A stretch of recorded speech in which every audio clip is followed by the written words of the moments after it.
Hello everyone, welcome back to my YouTube channel Physics Funda, and today we will discuss the numericals based on heating effect of electric current.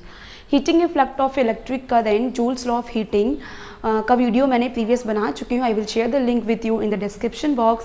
If you want to see my other video or the topic heating effect of electric current, you just go to the description box and from there you will get the link of that video. Sorry. Okay.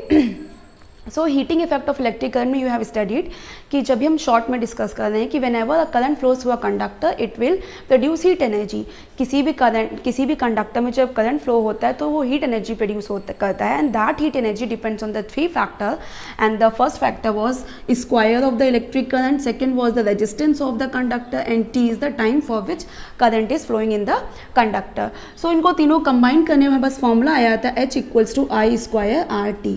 So today we will discuss the numericals based on this formula. जो heat produced, H is the heat produced in the conductor. किसी भी conductor में कितनी heat energy produce हो रही है, सो वो depend करती है तीन फैक्टर्स पे, करंट पे, रेजिस्टेंस पे, टाइम पे. सो इसको डिटेल मैंने डिस्कस किया है in my previous video of heating effect of electric current. तो इस पे हम डिस्कस करेंगे numericals based on it. Okay, so let us start. So formula I am writing here H equals to I square RT. Okay, so first question is कि an electric iron of resistance 20 ohm. So resistance of the electric iron is 20 ohm. Takes a current of 5 ampere. कितना current ले रहा है? I equals to 5 ampere.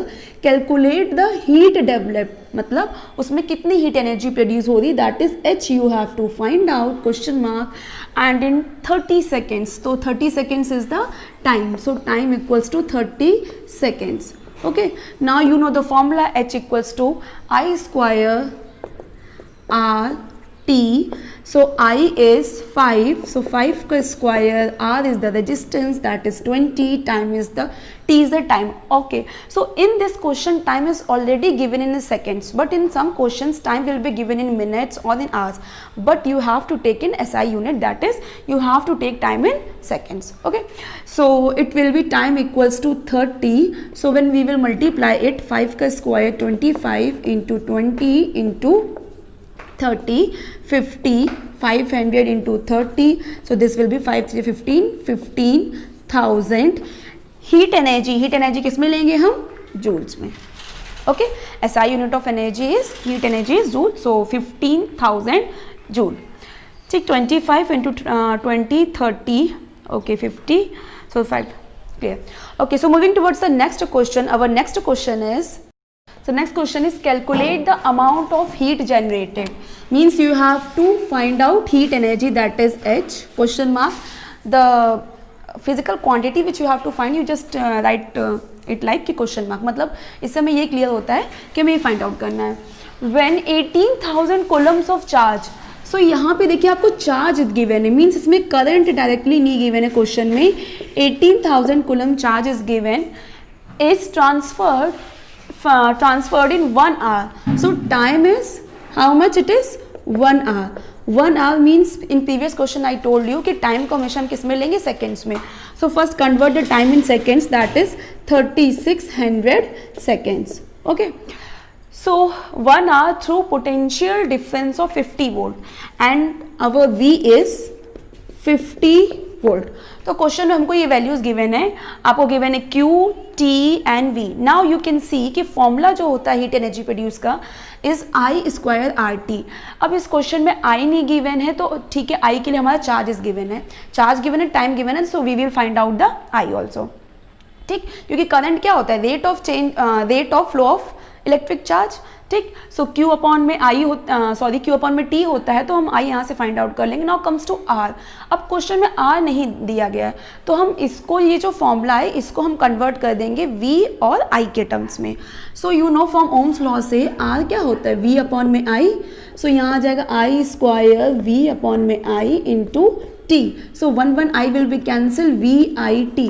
Now see, अब हमारे पास V है, ठीक, I है एंड T है. अब यू नो कि IT क्या होता है? Q. भाई I का फॉर्मूला क्या होता है? Q by T. सो यहाँ से Q क्या आ जाएगा? Q will be I into T. तो IT की जगह हमने क्या कर दिया? V into Q। तो ये जो हमारा हीट एनर्जी प्रोड्यूस का फॉर्मूला था वो हमने अपने क्वेश्चन के अकॉर्डिंग चेंज कर लिया।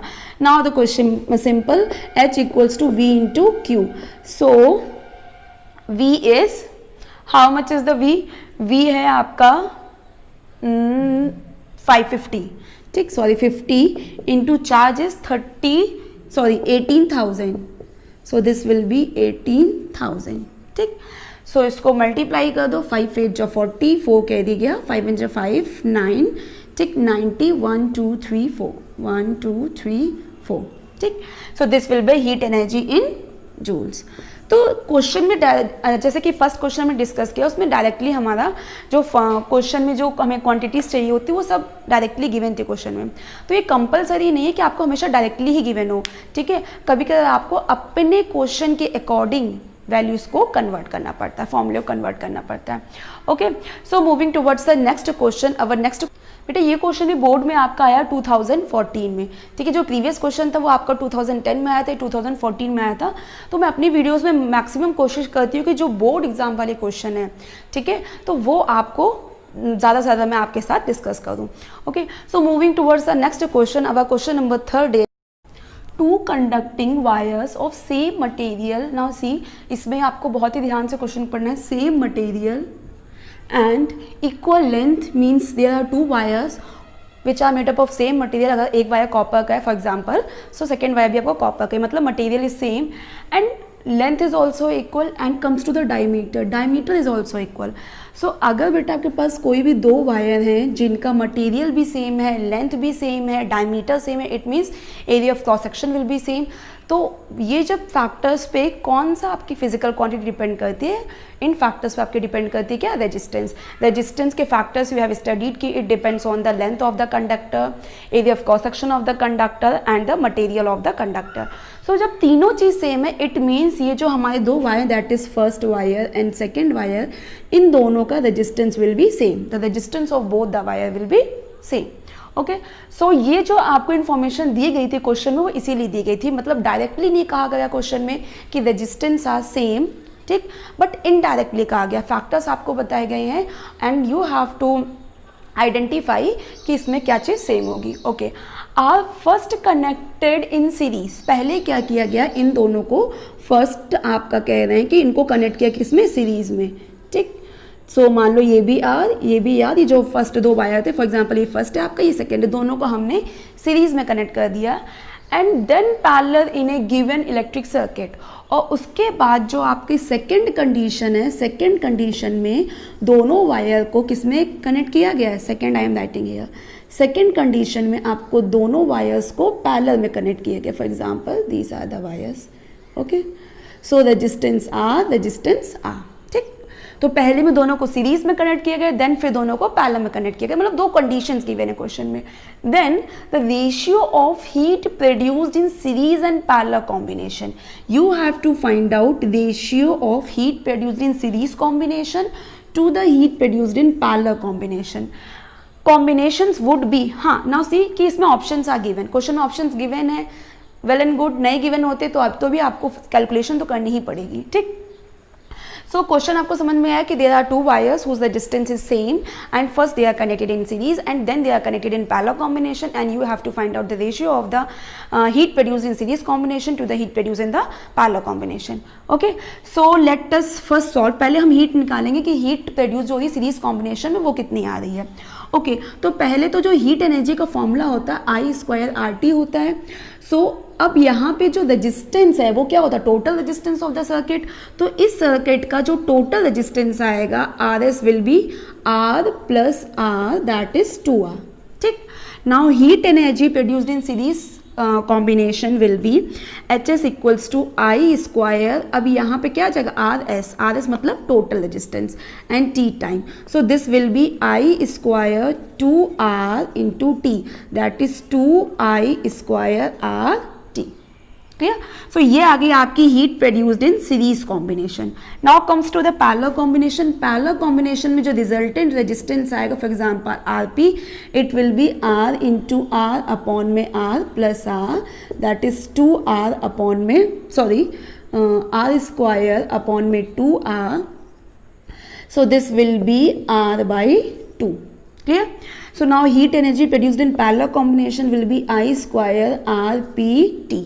ठीक, put the values I square R P आपका कितना है R by 2 into T. So ये आ जाएगा आपका हाफ I square RT. ठीक, अब दोनों कॉम्बिनेशन में हमारी जो हीट एनर्जी प्रोड्यूस हो रही वो हमने फाइंड आउट कर लिया. Okay, now we have to find out the ratio. तो मैं इसको थोड़ा सा रब कर रही हूँ क्वेश्चन में. ठीक, इसका ये पार्ट रब कर रही हूँ, क्वेश्चन कुछ पार्ट. ठीक, so now you have to find out HS, मतलब heat energy produced in series combination to the heat energy produced in parallel combination. So series combination means 2I square RT is to half, ये this one, half I square RT. I square RT will be cancelled and it will be 2 is to half, that is 4 is to 1. ठीक, तो इसको जब आप calculate करोगे आपका क्या आ जाएगा 4:1. तो आपका आंसर ये जो फोर्थ ऑप्शन था, fourth option is the correct answer, 4:1 आया. तो ये कुछ टाइप्स के मतलब न्यूमेरिकल्स हैं जो कि सारे टाइप आपको क्वेश्चन में इसमें डिस्कस कर लूँगी. ओके, सो ये क्वेश्चन अच्छा था. Now moving towards the next question. Our next question is, in this question an electric coil of 45 ohm, एक इलेक्ट्रिक कॉइल है जिसका रेजिस्टेंस कितना है 45 ohm resistance, is connected to 220 volt supply. मतलब जो वोल्टेज है वो कितना है 220 volts. So voltage is 220 volt. Compare the heat evolved that is produced in the coil H1, मतलब जो हीट प्रोड्यूस्ड हो रही वो आपको पहले निकालनी है H1. फिर उसको आपको कंपेयर करना है किससे, when it is joined first in series H2 and in parallel H3 with the similar coil to the same voltage supply. ठीक है, मीन्स यहाँ पे क्वेश्चन है कि एक आपका इलेक्ट्रिक कॉइल है जिसका रेजिस्टेंस कितना है 45 ओम. ठीक, अब अगर हम उसका पहले तो हमें रेशियो निकालना, हमें पहले तो निकालना हीट एनर्जी प्रोड्यूस इसमें कितनी हो रही, फिर उस हीट एनर्जी को हमें कंपेयर करना है किससे, हीट एनर्जी जब प्रोड्यूस होगी जब हम सेम सिमिलर कॉइल, मतलब एक ऐसी ही कॉइल हम सीरीज में उसके साथ कनेक्ट कर दें और देन फिर हम एक ऐसी ही सेम कॉइल उसके साथ पैरेलल में कनेक्ट कर दें, तब जो हीट एनर्जी आएंगी उनका हमें रेशियो फाइंड आउट करना है. ठीक है, फॉर एग्जाम्पल सबसे पहले आपके पास एक इलेक्ट्रिक कॉइल है. मान लो एक कॉइल है हमारे पास, ये इसका रजिस्टेंस कितना है 45 ओम. ठीक, दिस इज द आर. ठीक, तो इसमें 3 कंडीशन है तो हम 3 पार्ट्स में इसको डिवाइड कर लेते हैं. Let us take it. ठीक, सो जो फर्स्ट पार्ट है, जो केस फर्स्ट है, केस फर्स्ट में आपको क्या निकालना है, compare the heat evolved that is produced in the coil. ठीक, तो कॉइल में जो हीट प्रोड्यूस होगी वो पहले आपको सबसे पहले आपको फाइंड आउट करनी है H1. ठीक, सो H1 विल बी, आप देखो फॉर्मूला क्या होता है I स्क्वायर RT. ठीक, बट इस क्वेश्चन में हमको I नहीं दिया गया है, तो हमारा क्वेश्चन जो है V के टर्म्स में, वोल्टेज गिवन है, तो इसको हम V के टर्म्स में इसको कन्वर्ट करें तो क्या हो जाएगा V स्क्वायर, ठीक है, अपॉन में R square into RT. So it will be V square T upon में R. ये आ जाएगा, मतलब भाई हमने I की जगह क्या कर दिया, V by R value put कर दी और हमने फॉर्मूले को अपने क्वेश्चन के अकॉर्डिंग कन्वर्ट कर लिया, तो हमारा ये आ गया V स्क्वायर T अपॉन में R. ठीक, तो अब हम ये फॉर्मूले के बजाय वाला फॉर्मूला यूज़ करेंगे. ठीक, so we will use V square T upon में R. अभी देखो इसको हमने H1 जो हीट है वो हम तब ले रहे हैं जब एक सिंगल कॉइल में हीट प्रोड्यूस हो रही है. ठीक, सो V स्क्वायर इज 220 का square, time is T and the distance is 45 ओम. ठीक, फॉर ओम यूनिट मतलब कि इतना आएगा, तो इसको भी हम ऐसे ही एज इट इज छोड़ देते हैं. ठीक है, हमारा आ गया H1. Now moving towards the next. So next जो हमारा होगा, ठीक, जो नेक्स्ट है H2. अब H2 जो हीट एनर्जी वो तब है जब हमने एक ऐसी इस कॉइल को एक ऐसी ही सेम कॉइल से सीरीज में कनेक्ट किया है. मींस अगर ये आ रहा है, हमने एक और कॉइल कनेक्ट कर दी इसके साथ सीरीज में, तो वो भी आ रहा है 45 ओम. तो इसका जो रेजिस्टेंस आएगा सीरीज कॉम्बिनेशन में RS विल बी 90 ओम. 90 ओम कैसे, दोनों को ऐड कर दे, 45 सीरीज में ऐड होता है. ठीक, सो अब heat energy that is H2 will be V square T upon में RS. भाई ये जो R होता है फॉर्मूले में वो रिजल्टेंट रेजिस्टेंस होता है पूरे सर्किट का. अब हमारा जो सर्किट है वो ये है. ठीक। सो वी स्क्वायर इज 220 का square T and R S is 90 ओम। ठीक ना, सी अभी ये बाद में कंपेयर करना है तो ये सब कैंसिल हो जाएगा, इसलिए मैंने इसको सॉल्व नहीं कर रही हूँ। नाउ द थर्ड कंडीशन जो कि क्वेश्चन में गिवन है कि अगर हम इस कॉइल को एक ऐसी ही सेम कॉइल के साथ पैरेलल में कनेक्ट कर दे, मीन्स ये आपका, ठीक, ये भी आपका 45 ओम है, ये भी आपका 45 ओम है। तो पहले तो आप रिजल्टेंट रेजिस्टेंस निकाल लो, 45 इंटू 45 अपॉन में 45 प्लस 45, ये फॉर्मूला आप लोग को पता है ना, R1 इंटू R2 अपॉन में R1 प्लस R2। लेकिन ये फॉर्मूला तभी एप्लीकेबल होता है when there are only 2 resistors. 3 resistors के लिए आपको पूरा वही जो पैरेलल कॉम्बिनेशन का फॉर्मूला होता है, that is 1/Rp equals to 1/R1 plus 1/R2 plus 1/R3, और जितने भी आपके रजिस्टेंस कनेक्टेड हैं सर्किट में। Okay, so this will be 45 into 45 का स्क्वायर निकालना पड़ेगा हमें। दिस विल बी 45 45, 5 5 25, 2 कैरी गया 5 5 25, 2 कैरी गया 5 20, 5 20 40, 40 इंटू 2 42, 4 कैरी 4 16, 16 प्लस 4 20, 2025 अपॉन में 90। तो ये आपका डिवाइड करने पे आ जाएगा, वेट, ये आ जाएगा आपका 22.5 ओम। ठीक, डिवाइड कर लेना आप लोग। अब आ जाएगा आपका हीट जो प्रोड्यूस हो रही है, इस केस में इसको हम H3 लेंगे। So H3 will be V square T upon में RP। Put the values, V square है 220 का square time is T, RP is 22.5 ohm. Clear. अब इन तीनों को आपका क्या निकालना है, रेशियो निकालना है। तो इन तीनों का ratio will be H1 is to H2 is to H3। ठीक, H1 कितना है 220 का स्क्वायर इंटू T अपॉन में 45 इस टू सेम 220 का स्क्वायर T अपॉन में 90 इस टू 220 का स्क्वायर T अपॉन में 22.5। देखो ये आपका सेम टर्म कैंसिल हो जाएंगे, इसीलिए मैंने इसको सॉल्व नहीं किया था, क्यों हम अपना टाइम वेस्ट करें फालतू में। ठीक, सो 1 अपॉन में 45 इज टू 1 अपॉन में 90 इज टू 1 अपॉन में 22.5। अब हमने तीनों का रेशियो निकालना, अगर हम इसको पूरे को 90 से मल्टीप्लाई कर देते हैं तो रेशियो आ जाएगा 2:1:4। ये पता है ना आपको रेशियो कैसे निकालते हैं, अब किसी एक टर्म से सेम टर्म से मल्टीप्लाई कर देंगे, इसको तो 90 से करेंगे। सो इट विल बी 2, ठीक, 45 2 टाइम्स जाएगा, 1 टाइम्स एंड 4 टाइम्स। सो हमारा H1 is to H2 is to H3 is 2:1:4। तो ये हमारा आ गया। Okay, clear. सो ये हमारा क्वेश्चन सॉल्व हो गया। तो ये इस टाइप के मतलब हीट एनर्जी प्रोड्यूस में आपके इसी टाइप के क्वेश्चन होते हैं। एक तो फर्स्ट आपका simple formula based question, second आपका ये रेजिस्टेंस वाला कि मतलब आपका 2 वायर हैं, इसको पहले हमने सीरीज में कनेक्ट किया, फिर पैरेलल में कनेक्ट किया, फिर उनके रेशियो निकालना है। तो बस यही 2-3 टाइप के न्यूमेरिकल जो कि आपके बोर्ड एग्जामिनेशन में आते हैं। This I have discussed here, and now I will make next video of the numericals on power. Power जो आपका टॉपिक है जिसमें 3 फॉर्मूले हैं, तो उस पर हम नेक्स्ट वीडियो बनाएंगे। ठीक, if you want to see the next video please subscribe to my channel if you are new to my channel. Okay, bye.